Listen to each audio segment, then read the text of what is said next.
Buenas tardes, ¿cómo están? Veo conectado al doctor Fernando y a Luis Cañizares. Espero que se encuentren bien. Bueno, hoy es la tercera y última clase de la materia de argumentación jurídica, no argumentación propiamente. Nos demoramos un poquito porque estábamos en un taller de formación, también pues para los docentes de esta universidad, del Instituto de Estudios Superiores de Investigación y Posgrado. Quisiera pues socializar un poquito con ustedes antes de hacer un breve resumen de las 4 unidades con respecto a las actividades, cómo van con las actividades, si tienen alguna duda. Yo, sin embargo, extendí el lapso de la presentación de las mismas hasta el 29 de noviembre. Quisiera saber de los que están conectados, los dos doctores, cómo van, si han cumplido. No he hecho todavía el proceso de evaluación porque pues casi siempre me gusta es ya cuando esté finalizando la materia para hacer una sola evaluación completa y tomarme pues el tiempo dedicado para ello. Le pregunto al doctor Luis Cañizares, ¿cómo va, doctor?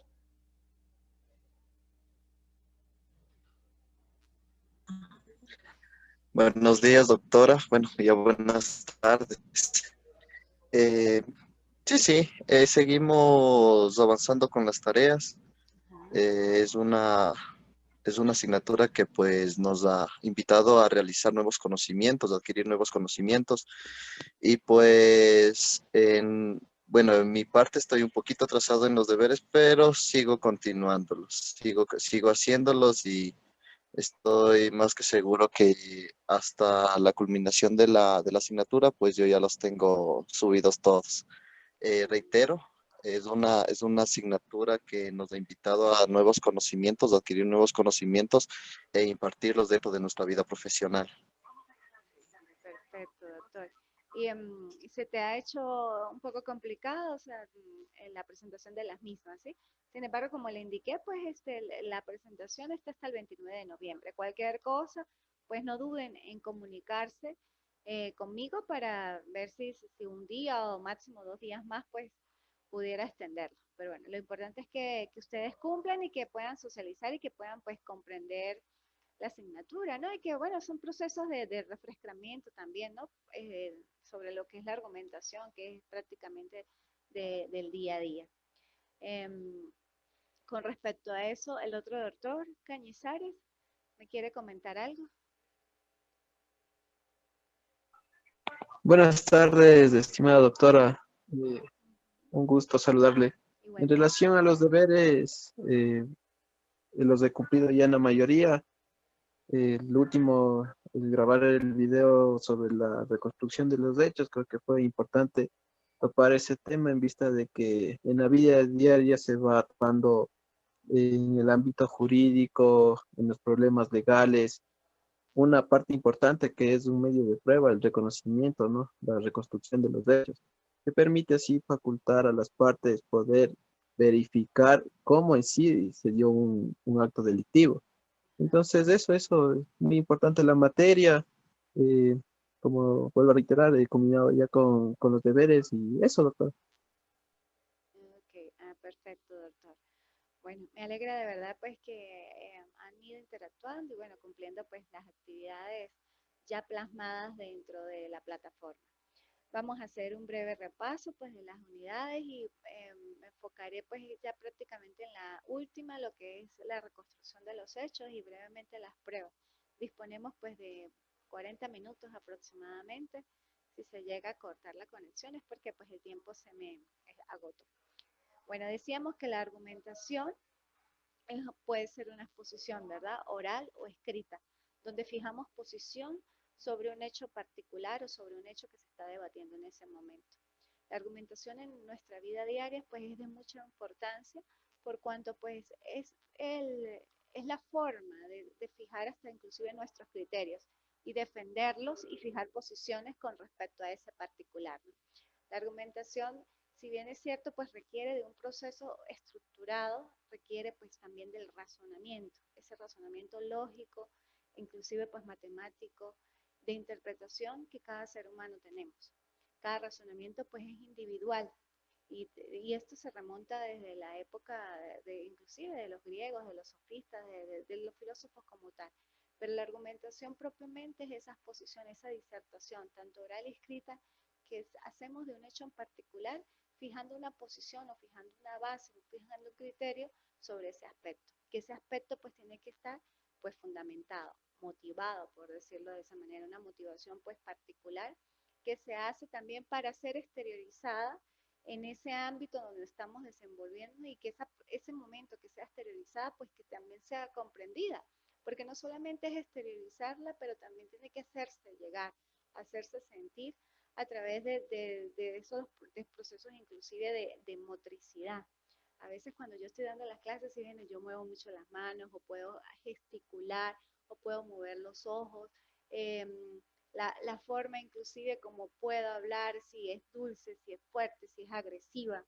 Todo eso inclusive forma parte de la argumentación porque tú transmites lo que estás sintiendo en ese momento a esa persona que te está oyendo, que es la receptora en ese momento de lo que tú quieres que te entiendan, que tú te puedas explicar. Entonces la argumentación, pues bueno, es la base de todo, no solamente del derecho, pero si nos enfocamos a la parte jurídica, pues es el piso, es fundamental. Es el momento donde tú peticionas y que esa petición crea o tenga consecuencias positivas de acuerdo a lo que usted está de verdad solicitando. ¿Y cómo serían en todo caso las consecuencias positivas? Bueno, si tiene una argumentación lógica, coherente, y si efectivamente pues también está ajustada, en este caso ajustada a derecho, porque pues también pueden haber argumentaciones que son falsas o argumentaciones que pueden favorecer, pero no son las más idóneas para ese caso particular. Si nos enfocamos en una fiscal y defensa, pues lógicamente cada parte va a tener su argumentación, ¿verdad? La fiscalía va a tener su argumentación de que siempre va a ser la parte acusadora. Y como les decía en las clases anteriores, si bien es cierto, la fiscalía tiene una posición, una función dual, porque también tiene que obrar de buena fe como titular de la acción penal. Y esa obrar de buena fe significa de que si en el proceso, en el transcurso del proceso, observa que los elementos que surgieron, los elementos que tiene para ese momento, no comprometen la responsabilidad penal de manera directa de esa persona, pues tiene la posibilidad en todo caso de solicitar que se absuelva o se sobresee o se archive. Entonces esa es la dualidad de las funciones de la fiscalía y que pues opera también de buena fe. Pero también tiene su parte que es más fuerte o es la que más se domina, que es la parte acusadora. Y en esa parte acusadora es donde van a salir inclusive esas argumentaciones pues más fuertes y más fidedignas y va a tomar su posición de fiscal. Y esta es la parte de la defensa donde, pues, lógicamente, como defensor, como representante de ese justiciable que está ávido de justicia en todo caso y de que se le aplique justicia con equidad, pues va a fundamentar su argumentación en aras del derecho a la defensa. A veces se puede conseguir que esas defensas pues poseen o carecen un poco de ética cuando son defensas a ultranza.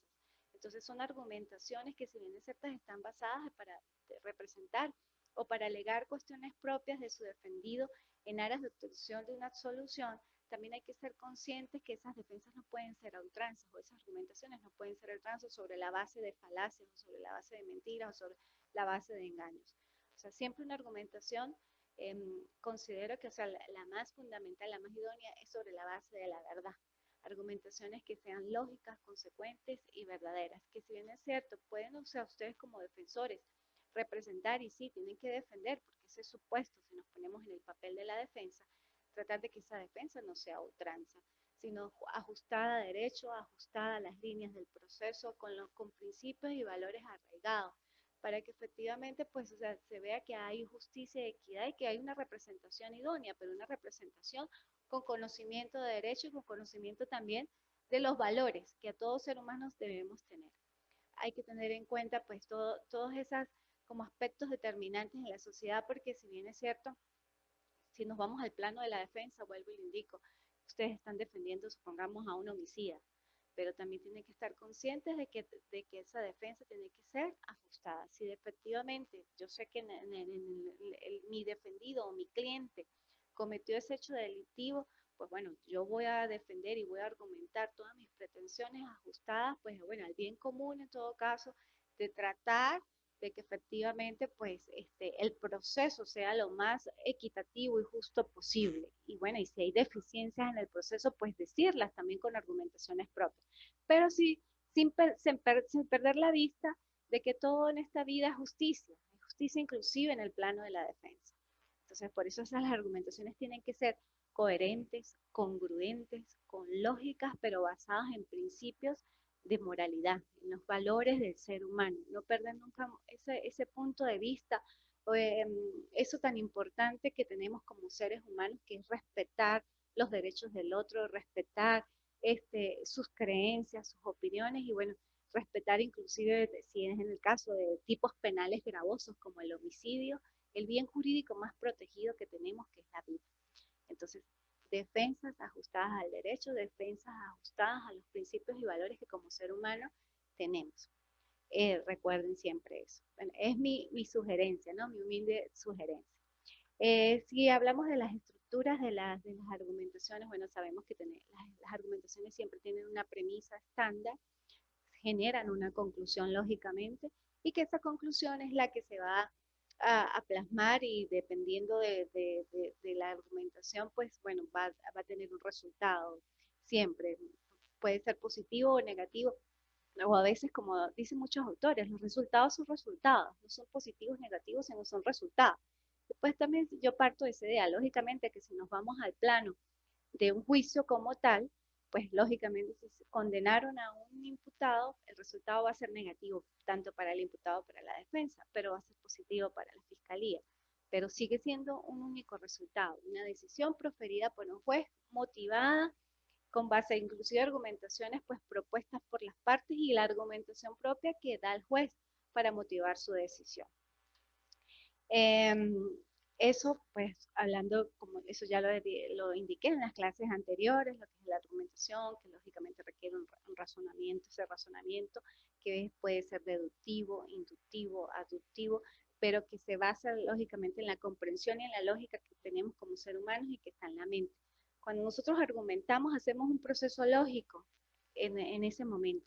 En este momento que yo estoy dando clases, a mí se me vienen en la mente muchas ideas, pero yo voy estructurando en mi mente y en mi sentir cómo se los quiero explanar, cómo se los quiero hacer llegar. Porque no es venir y decir, bueno, de manera exegética, conceptos lógicos de argumentación, que muy bien ustedes los pueden saber y muy bien los pueden incorporar a través de un libro, o a través de Google, de Internet, o de cualquier otra comprensión, otra forma de acceder al conocimiento. Yo trato de decírselos de manera jurídica y de manera experimental, empírica, porque pues gracias a Dios en este momento, bueno, tengo una función jurisdiccional y lógicamente que he pasado por todas esas etapas del proceso donde he tenido que argumentar y fijar posiciones, y fueron posiciones inclusive muchas veces pues duras y drásticas en el momento de tomar decisiones. Esas decisiones pues bueno, adquiridas o dadas a través del poder del Estado, de ese poder o facultades que da el Estado a los operadores de justicia, que nosotros tenemos la carga de impartirla y que lógicamente tenemos que impartir justicia con equidad, pero sobre la base de argumentaciones ajustadas también a derecho. Porque si esas argumentaciones no están ajustadas a derecho y las explanamos en ese momento a través de qué? Una sentencia, ¿verdad? Una sentencia, y esa es la argumentación que en este momento se va a plasmar de manera escrita, pero esa argumentación tiene que ser fundamentada y motivada. Y es lo que hablábamos en la resolución. ¿Qué pasa si la sentencia no está motivada, si no está blindada, si inclusive no reúne los requisitos tanto formales o extrínsecos como los intrínsecos, los de fondo? Pues hay vicios en la sentencia. Y esos vicios en la sentencia pues generan muchas veces nulidades, que se retrotraiga el proceso a la fase de investigación o a la fase intermedia. Bueno, tantas cosas que pueden suceder por esa falta, en todo caso, de motivación y de argumentación que no se plasmó de manera escrita en la sentencia y que, pues bueno, que el juez tiene el deber de motivar su decisión. No nosotros, o sea, no se pueden hacer decisiones sin motivación, siempre tiene que haber un fundamento y es la base también que le crea al justiciable la garantía de que se dicta una sentencia con base a una adecuación de los hechos. Y cuando hablo de esa adecuación de los hechos, es ese proceso de análisis que se hizo desde el inicio del juicio, desde la apertura de ese juicio hasta llegar a la sentencia. ¿Por qué esa adecuación? Porque se valoran las pruebas, se hace inclusive la admisibilidad o el desecho o la admisión de determinadas pruebas, se verifican los hechos, eso que explana la fiscalía, eso que explana la defensa, lo que sucedió en regular a través de las pruebas. Las pruebas, entonces esa concatenación lógica y estudio de esas pruebas es lo que le va a dar al juez la facilidad para que motive su decisión. Si él no motiva la decisión sobre la base de esas pruebas que fueron evacuadas en el proceso penal, en el juicio como tal, pues lógicamente hay una debilidad. Lo que hablábamos en la clase pasada de que hay en el talón de Aquiles, hay una debilidad en ese talón, en la sentencia, en la motivación, y pues lógicamente puede decaer. Muchas veces, inclusive en los procesos civiles, cuando hay vicios en la sentencia, que hablamos de ultrapetita, extrapetita o citrapetita, esos vicios también se dan en materia penal, pero sobre la base de otras nombres, por decir, falta de motivación, falta de incongruencia, mala interpretación de una ley o falta de aplicación de la ley, que en definitiva pues, vienen a ser esos vicios generales que llamamos ultrapetita, citrapetita, extrapetita. Cuando hablamos de ultrapetita, pues va más allá de lo pedido. Cuando hablamos de extrapetita, acordó algo que no era pedido. Y cuando es citrapetita, pues está decidiendo sobre algo menos de lo solicitado, menos de lo peticionado. Entonces, son principios generales, pero que se aplican igual al proceso penal y que lógicamente, ¿qué pasa cuando hay esos vicios? Pues tienen ustedes la posibilidad de recurrir. ¿Y cuáles son los recursos? Bueno, si es una sentencia interlocutoria, pues apelación de auto. Si es una sentencia definitiva, pues ya sería apelación de sentencia. Y tiene sus formas de proceder. Sobre esa forma de proceder y de ustedes, en todo caso, recurrir, pues tienen que argumentar. Porque ¿cómo van a argumentar? También a través de un proceso escrito, formalizando el recurso de apelación, sea de reapelación de autos o sea de apelación de sentencia definitiva. ¿Y cómo lo formalizan? A través de un escrito que va a ser interpuesto en el tribunal que dictó la decisión, dependiendo, ¿no? Si es apelación de autos en el tribunal y si no, pues igual en la corte, dependiendo si es materia penal o materia civil. Pero esa fundamentación, pues tienen que ustedes arrojarla y exteriorizarla de manera escrita y argumentar por qué ustedes están recurriendo de esa decisión que tomó el juez, el operador de justicia. Y es un proceso de argumentación también. Ahí van a explicar, ajá, yo no estoy de acuerdo porque sobre la base de la valoración de las pruebas no se hizo la adecuación lógica de las mismas. No se tomó en cuenta el testimonio de fulanito de tal que era parte determinante. Eso es una valoración en todo caso muy válida. ¿Por qué? Porque como les indiqué, el juez debe hacer esa adecuación y esa valoración completa. Si él desecha algún tipo de prueba, pues lógicamente tiene que decirlo, inclusive en la sentencia. Yo como juez o se desecha este tribunal, habiendo hecho las consideraciones necesarias, considera que el testimonio de Pedro Pérez es impertinente sobre la base de esto, esto y esto y esto. Por tal razón, el tribunal considera que no es importante para la determinación de responsabilidad penal de fulanito de tal y en consecuencia desecha la aplicación o la valoración de ese testimonio en el presente proceso. Tiene que ser un análisis exhaustivo de cada prueba. Entonces, eso le da la posibilidad a ustedes de tener ese control sobre esa decisión escrita que el juez produjo y que ustedes van a controlar posteriormente que sea publicada. Bueno, hoy en día con estos procesos tecnológicos en materia civil casi se están dando procesos de publicaciones vía internet. Se está tratando de ser lo menos voluminoso el expediente y se hacen las publicaciones vía internet, por la página y demás, pero ustedes tienen igual la posibilidad de visualizar esas decisiones y sobre esa visualización pues hacer sus argumentaciones en el recurso de apelación si consideran que no están de acuerdo. Y pues lógicamente sobre la base de que hay un vicio de la sentencia, un vicio en la motivación, cuál es el vicio, deben señalar cuál es el vicio, si es en materia penal, si es falta de interpretación, mala aplicación de la ley, inmotivación, que casi siempre se ha visto mucho que recurren los abogados, bueno, aquí en el estado Táchira, por falta de motivación de la sentencia. Y es un vicio, y es totalmente válido y viable porque es la garantía, como les dije, de poder observar que hubo una adecuación de todos los hechos, de todas las pruebas, y que se verificaron ciertas circunstancias que no fueron tomadas en ese momento en cuenta y que lógicamente la sentencia tiene un vicio, hay falta de motivación y pues ustedes necesitan recurrir y es necesario recurrir, sea a la fiscalía o sea a la defensa. Entonces, ese razonamiento plasmado de manera escrita para ustedes pues interponer solicitudes al tribunal, lógicamente son argumentaciones, así de sencillo. Y como siempre les he dicho, argumentamos desde que nos levantamos hasta que nos acostamos. Entonces, es necesario que a medida que ustedes avancen en esos procesos de argumentación y que sobre todo en los procesos judiciales, que es donde a veces se ven esas deficiencias o carencias en los escritos. Muchas veces por parte de la fiscalía o por parte de la defensa o inclusive por parte del mismo juez se observa ambigüedad, falta de consistencia, porque no somos objetivos o precisos en el momento de plasmar ese pensamiento que tenemos, lo podemos tener en nuestra cabecita, en nuestra mente, pero no sabemos cómo plasmarlo. Y cuando lo plasmamos, pues no somos los más precisos posibles.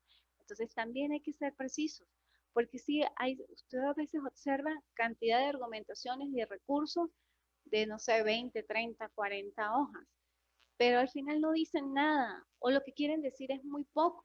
Entonces, las argumentaciones también tienen que ser precisas, concisas y claras en todos los sentidos, tanto de manera orales como escrita.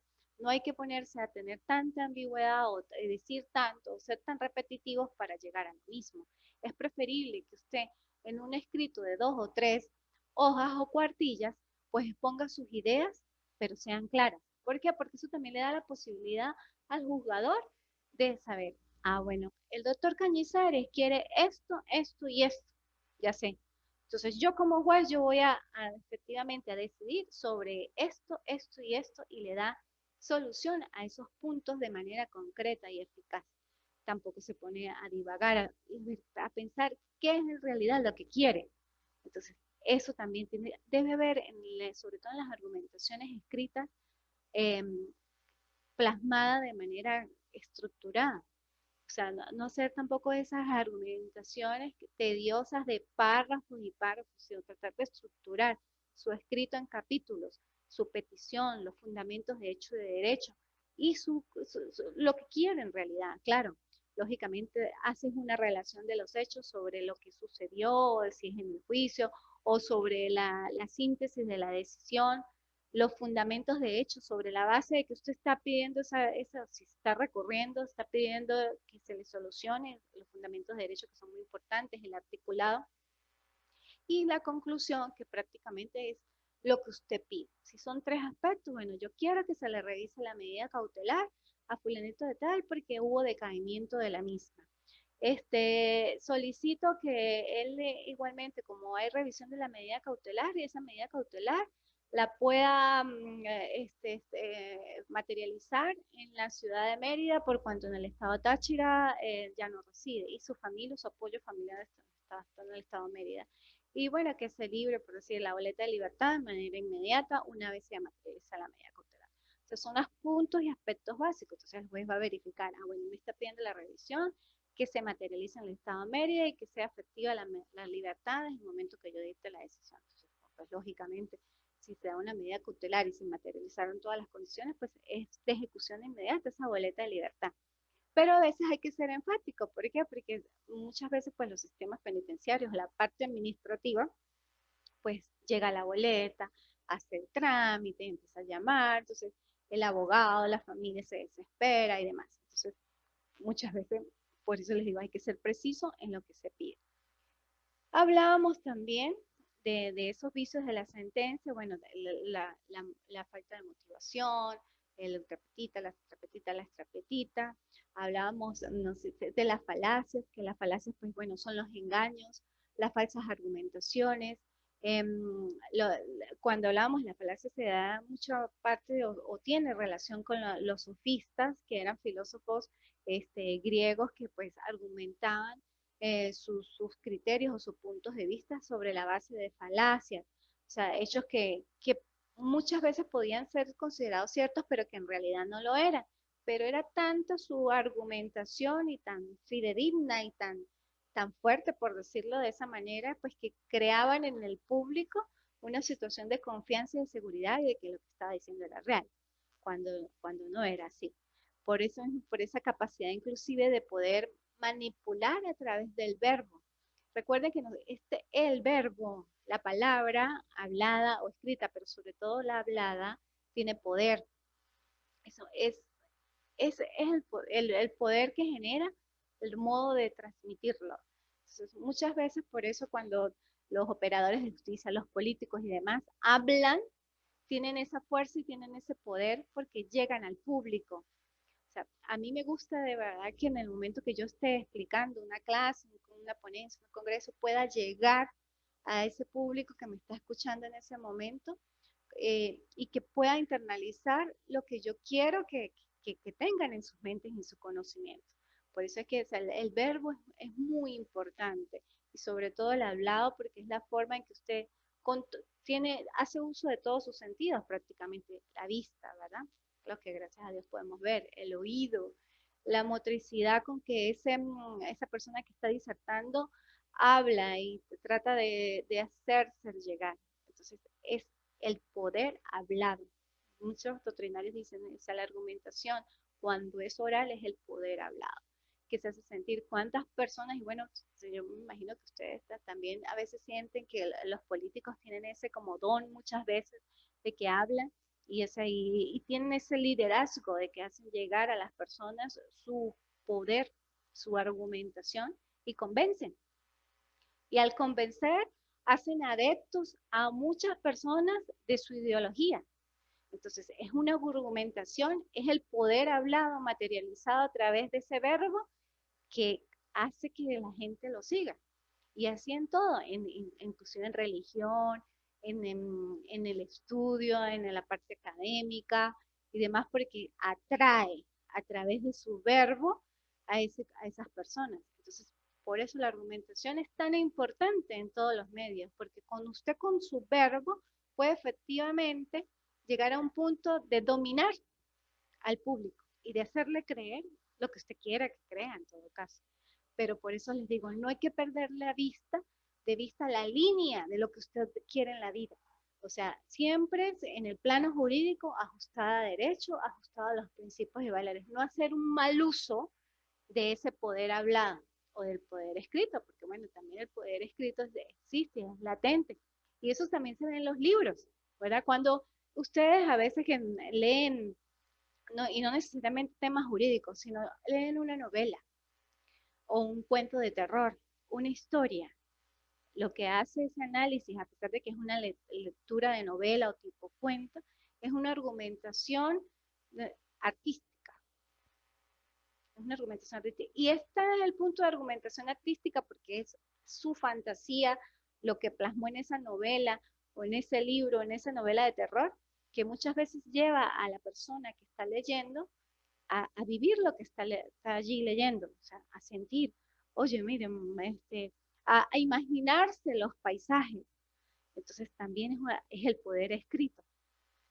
¿Y cómo hace ese autor o ese actor, ese escritor, para que efectivamente el público lo sienta? A través de una argumentación escrita, una argumentación artística, una argumentación también guiada, lógica y demás. ¿Cuántas veces también nos ha pasado que estamos leyendo una novela y, ay, no entiendo, ay, no me gustó desde el inicio, ni siquiera la llego a comprender? Entonces se denota que, o sea, la argumentación sí existe, pero de otra manera es deficiente porque no llegó al público como tal. O sea, llegó el lector, observó el libro, puede ser que la carátula sea muy visible y demás, pero el contenido no llegó. Entonces la argumentación no llegó, así sea una argumentación artística. Entonces, es importante desde todo el punto de vista la argumentación, y más en este caso que nosotros estamos estudiando el derecho, la argumentación jurídica, sobre la base de principios, valores morales y ajustada a derecho, a justicia y a equidad. Otro punto de la unidad que hablábamos eran de las pruebas. Las pruebas, en una parte de la unidad hablaba solamente o habla de la reconstrucción de los hechos como punto fundamental. Las pruebas son fundamentales en todos los procesos, sean procesos penales, civiles, administrativos, de cualquier índole, porque eso es lo que da la garantía efectivamente de que puede generar un contradictorio y que se va a verificar el proceso de determinada forma. ¿Qué se busca en el proceso penal específicamente? La obtención de la verdad o la búsqueda de la verdad. ¿Cómo se obtiene esa verdad? A través de las pruebas. Recuerden que en materia penal las pruebas son documentales, testimoniales y experticias. Las documentales la arrojan son las distintas pruebas, bueno, que realizan los funcionarios actuantes, por decir como la inspección técnica, la inspección ocular, la inspección del sitio de suceso.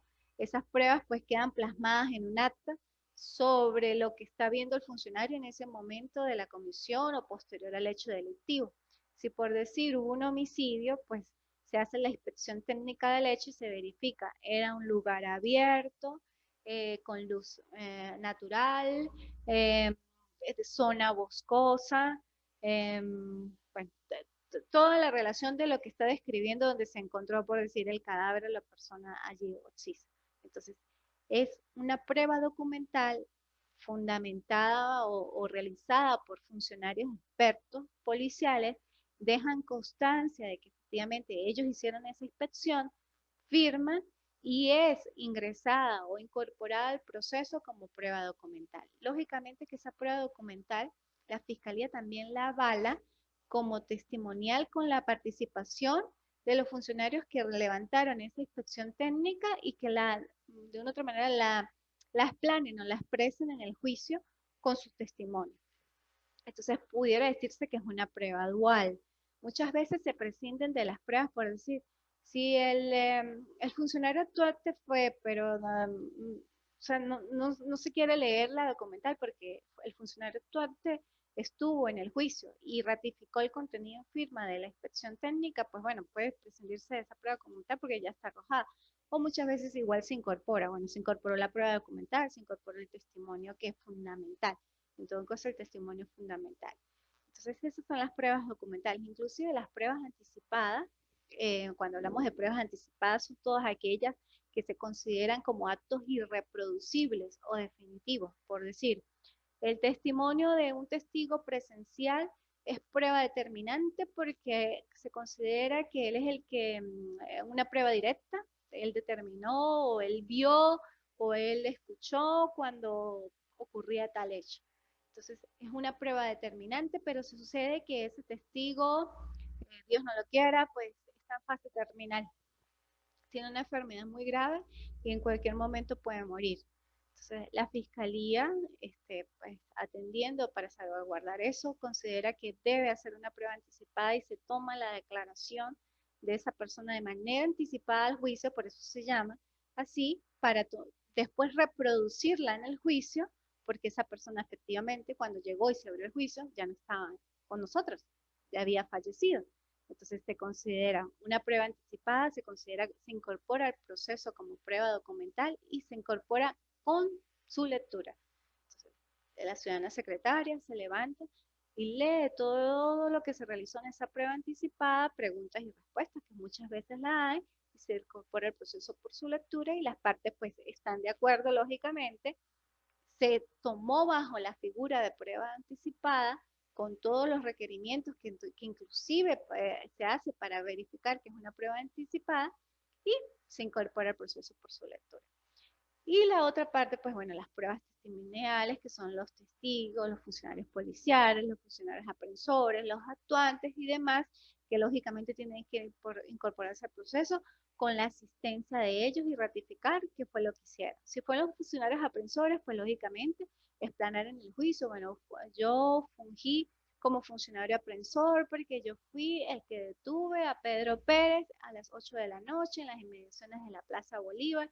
En ese momento que lo detuve, tenía sus camisas o sus ropas impregnadas de un elemento de un cemento color pardo rojizo que se presume que sea sangre y demás. Bueno, esas son las pruebas testimoniales. ¿Por qué ellos dicen así? ¿O por qué no determinan si efectivamente es sangre o es de naturaleza hemática? Porque hay otro experto que va a hacer esa prueba de esa camisa o de esa ropa. Entonces, ahí hablamos de las pruebas de peritaje o periciales o experticias, donde el otro experto también va con sus testimonios, pero es una prueba de experticia pericial y él señala que efectivamente él es Juan Vivas, el experto del Cuerpo de Investigaciones Forenses Científicas, Penales y Criminalísticas del laboratorio, y que él le hizo la prueba de hematología y de rastros de ADN para verificar que efectivamente esa sustancia de naturaleza presuntamente hemático de color pardo rojizo es sangre y que esa sangre pertenece a la línea o a la clase ORH positiva. Entonces, esas son las pruebas documentales, testimoniales y periciales. Las testimoniales y periciales, lógicamente, siempre que tienen que estar avaladas por esa persona, por ese ser humano en el juicio. Y es donde el juez pues va a determinar y a cotejar y a confirmar tanto lo que está en el expediente como lo que están diciendo en ese momento los funcionarios y las personas que están rindiendo su declaración. Es una forma también de darle garantía a lo que está plasmado de manera escrita, a lo que corre en el expediente y a lo que se va a determinar en el juicio. Lógicamente que si hay incongruencias pasan muchas cosas, ¿no? O sea, si hay un testigo que da falsedad de su testimonio, hizo la declaración, se tomó la entrevista, firmó la entrevista, quedó plasmada en el expediente, luego cuando es llamado a juicio, da falso testimonio, pues bueno, habría delito en audiencia y demás, todas esas circunstancias las tiene que valorar y verificar el juez y el fiscal pues tiene que estar atento de todo porque casi siempre el que promueve en la mayoría de esos aspectos pues es la fiscalía.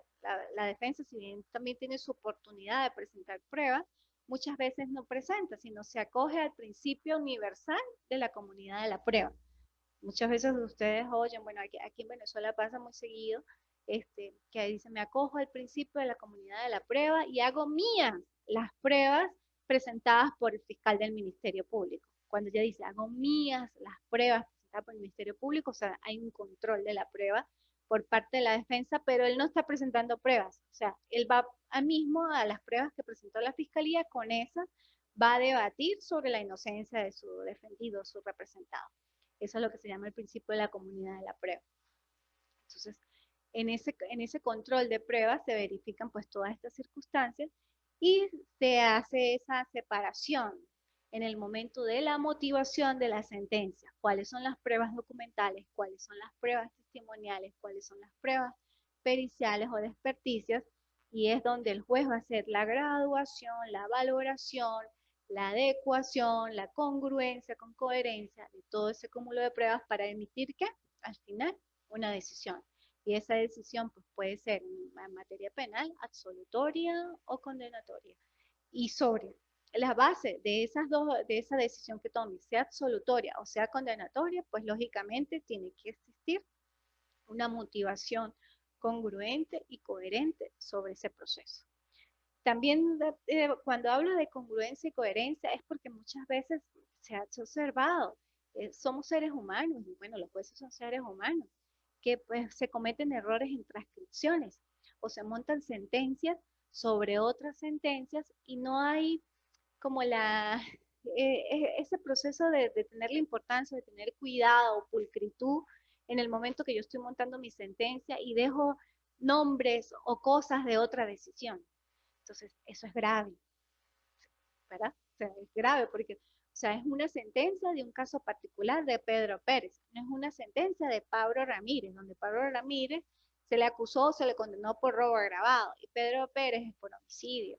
Entonces, se han observado pues situaciones de esa naturaleza y ¿qué pasa? Pues ahí hay inmotivación, ahí hay falta de coherencia, congruencia, y es donde la fiscalía o la defensa tiene que atacar sobre la base de argumentaciones y una argumentación que recurriendo sobre esa decisión y sobre la falta de motivación o de valoración congruente de las pruebas porque no corresponden con el proceso, no corresponden con lo que se debatió en el juicio. Entonces, hablamos de las tres pruebas, ¿verdad? Las documentales, las testimoniales y las periciales. Hay una parte importante que habla en la unidad de lo que es la prueba de reconstrucción de los hechos. ¿Qué pasa con esa prueba? Sí, es una forma de controlar, pero es una prueba pues, que se hace cuando hay ciertas dudas, como por decirlo, de cómo en realidad sucedió ese hecho. Casi siempre se dan, bueno, en materia de homicidio muchas veces, de droga muy poco, pero sobre todo en esos casos en delitos fuertes, en delitos graves, se trata de reconstruir, por eso mismo su palabra lo dice, el hecho como tal.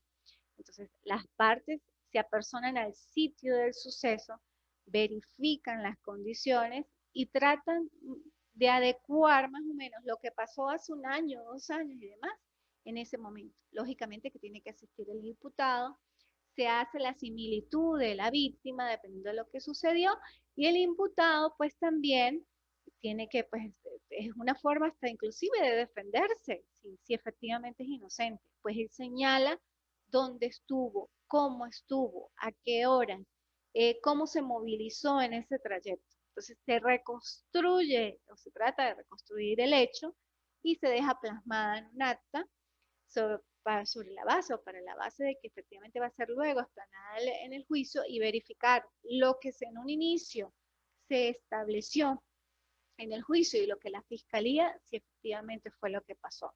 Entonces hay un control de pruebas, y una prueba pues bastante importante y determinante. Pero casi siempre también se da cuando existen ciertas dudas, ¿no? En cómo ocurrió el hecho, qué en realidad pasó, si era de día, si era de noche, qué, cómo era la forma que estaba vestido el imputado, la víctima, cuántos pasos recorrió, qué fue en realidad lo que hizo.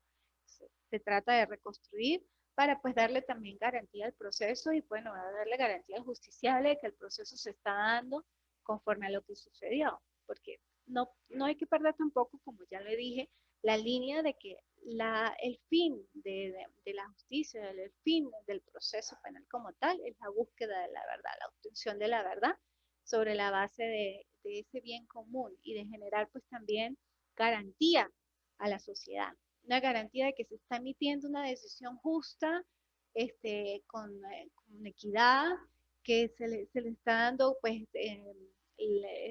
garantías al representado, al justiciable, porque se está haciendo un proceso con todos los principios del proceso penal seguido, sus garantías constitucionales, el debido acceso a la tutela judicial efectiva, al debido proceso, pero que también se están salvaguardando los derechos de las víctimas. Entonces, es necesario siempre, pues, esas pruebas y ese proceso de valoración que se hace, hacerlo de manera concisa, congruente, detallada y demás. Bueno, y pues bueno, en ese proceso de valoración pues salen las verdades, ¿no? La verdad procesal, la verdad material y la verdad verdadera.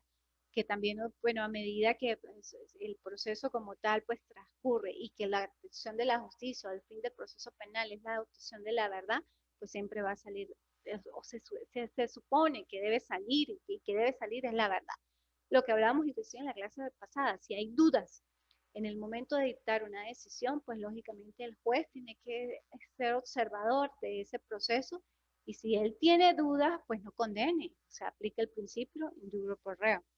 Pero si él está consciente de verdad que efectivamente hay responsabilidades directas y demás, condene. Pero también pasan muchas cosas de que, ahí voy a hablar rapidito de la prueba indiciaria. Cuando no hay pruebas directas, yo como juez considero que efectivamente hay responsabilidad de esa persona sobre el hecho, pero no tengo pruebas o elementos de convicción directos. Puedo aplicar entonces la otra prueba, pruebas indiciarias que son o están catalogadas a nivel doctrinario y que son argumentaciones de qué? de que dos hechos conocidos me llevan a un desconocido. Y eso es que lógica jurídica, pero son argumentaciones sobre la base de premisas o hechos ciertos. Bueno, mis estimados estudiantes, de verdad que me complace mucho interactuar con ustedes. Me están diciendo que ya se me está agotando el tiempo. Espero haber ser útil y haber servido de apoyo para y refrescar sus conocimientos. Estoy totalmente a la orden. Igualmente se pueden comunicar conmigo por la plataforma. Como les dije al inicio de la actividad o de la clase de hoy, se extendió hasta el 29 de noviembre la presentación de las actividades. Y bueno, los invito todavía a que sigan leyendo, busquen más material sobre argumentación. En la plataforma el material que está es muy bueno y está completo. Y bueno, que siempre se sigan instruyendo porque esa es la idea, ¿no? Cada día aprendemos más y bueno, el conocimiento es poder. Y sobre todo, pues hay que atrevernos a pensar, como lo decía Manuel Kant. Hasta luego, que estén bien.